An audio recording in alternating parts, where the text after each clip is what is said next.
नमस्कार मित्रों, जय हिंद। लोकशाही जिंदाबाद, संविधान जिंदाबाद, इनकलाब जिंदाबाद। छेल्ला एक बे दिवस पहला एक मामलतदारे आत्महत्या करी। वलसाड जिल्लाना उमरगामना एक मामलतदारे आत्महत्या करी। एનું કારણ એ હતું કે કારણ ઉપજાવવામાં આવ્યું છે કે વિરોધ પક્ષ અપક્ષવાળાએ ફોર્મ ભર્યું અને ચાલુ સત્તાવાળાએ પક્ષ ભર્યું। એની અંદર લીગલ કાયદીમાં ડિસ્ક્વોલિફાય કરવા માટે સવારથી રાત સુધી ચાલતું રહેલી પ્રક્રિયા અને પછી એવું કહેવામાં આવે છે કે મામલતદાર સાહેબ અહીંથી નીકળી ગયા અને લગભગ રાતે 12:30ની આસપાસ એમનો મૃતદેહ રેલવે ક્રોસિંગે મળ્યો। એમને શું કામ આત્મહત્યા કરી? સૌથી મોટો પ્રશ્ન એ કે એવું તો કયું દબાણ હતું, તો એવી તો કયું ચાલુ વર્તમાન સરકારે દબાણ કર્યું કે માનસિક હેરેસમેન્ટ થયું?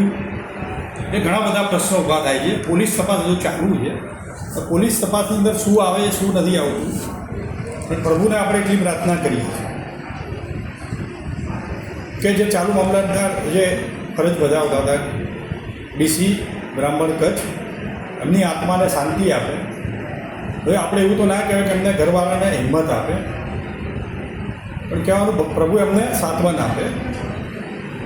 એમની ઉપર એવું છેલ્લા સૂત્ર અનુસાર ન્યૂઝ ચેનલમાં આપણે જોઈએ છીએ કે અપક્ષવાળા અને વર્તમાન ચાલુ પક્ષવાળાએ બે ફોર્મ ભરેલું, એની બે પોતપોતાના એડવોકેટો લઈને આવી ગયેલા અને ડિસિઝન મામલતદાર ઉપર છોડવામાં આવેલું। એક આદિવાસી સમાજથી આવતા બ્રાહ્મણ કચ્છ સાહેબ, એમને ડિસિઝન લેવાનું હતું અને ડિસિઝનની અંદર શું થયું એ ખબર નથી આપણને। પોલીસ તપાસ ચાલુ છે। હું કહું છું, પોલીસ કર્મીઓને કહું છું, જે બી ચૂંટણી કમિશનને બી કહું છું અને ચૂંટણી પંચને બી કહું છું કે એવું તો કયું એરેન્જમેન્ટ થયું કે એક અધિકારી, આ દેશનો એક સેવક, એક સરકારી કર્મચારીએ આત્મહત્યા કરવી પડી કે હત્યા કરવામાં? ખાલી એવું તપાસમાં મળ્યું કે ભાઈ એમને બોડી રેલવે લાઇનથી મળી ગઈ, રેલવે ક્રોસિંગથી મળી ગઈ, કે એની તપાસ થવી જોઈએ, એની તપાસ સીબીઆઈ થવી જોઈએ। છેલ્લે એના પર કોના ફોન આવેલા, બહુ સીધું છે તપાસ કરવી કે સાહેબ ફરજ ઉપર હતા અને 1 મિનિટમાં એનો ગુનેગાર પકડી જશે। જો ખરેખર ન્યાયિક તપાસ થશે તો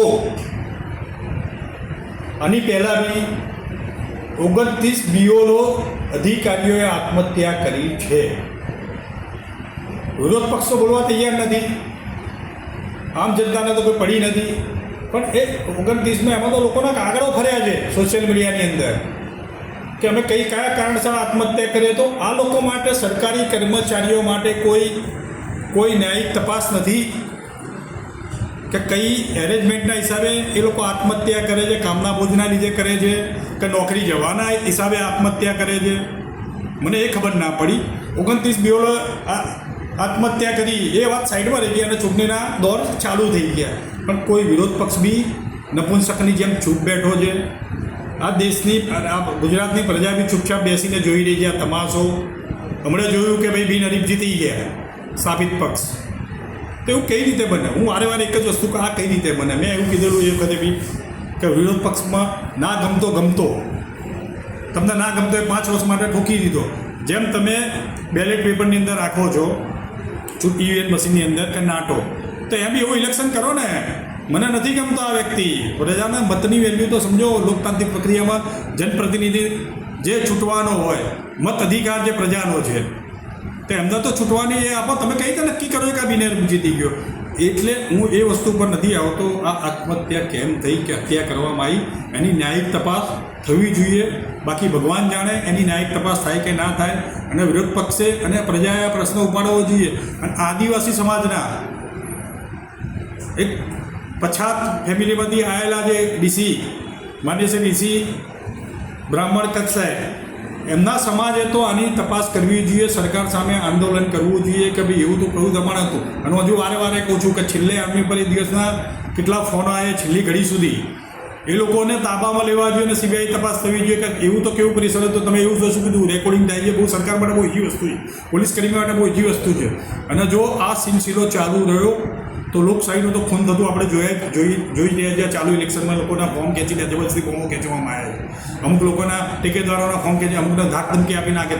આમાં બે નથ્થો એ બને છે, રાજ એ લોકો કરે છે, સરકારી કર્મચારીઓ, પોલીસ કર્મીઓ, IAS IPSઓ એ લોકો નથ્થો બનીને જે કરી રહ્યા છે, જે બિચારા સામનો નથી કરી શકતા, જે લોકો ડરી જાય છે, એ આપણે DC બ્રાહ્મણે કચ્છ સાહેબના જેવા આત્મહત્યા કરી લે છે બિચારા, અને 29 બીઓલો જેવા લોકો છે જે આત્મહત્યા કરે. આની તપાસ ચૂંટણી પંચે ખાસ કરવી જોઈએ.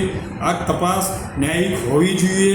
અને હજુ બી હું કહું છું કે જે લોકોના ફેમિલીવાળાએ આત્મહત્યા કરી છે એ લોકોએ સરકાર જોડે માંગ કરવી જોઈએ કે આની તપાસ થવી જોઈએ, અને કોર્ટથી લઈને હાઈકોર્ટથી લઈને સુપ્રીમ કોર્ટ સુધી જવું જ જોઈએ. કારણ કે તમારા ઘરનો દીવો જોવાય.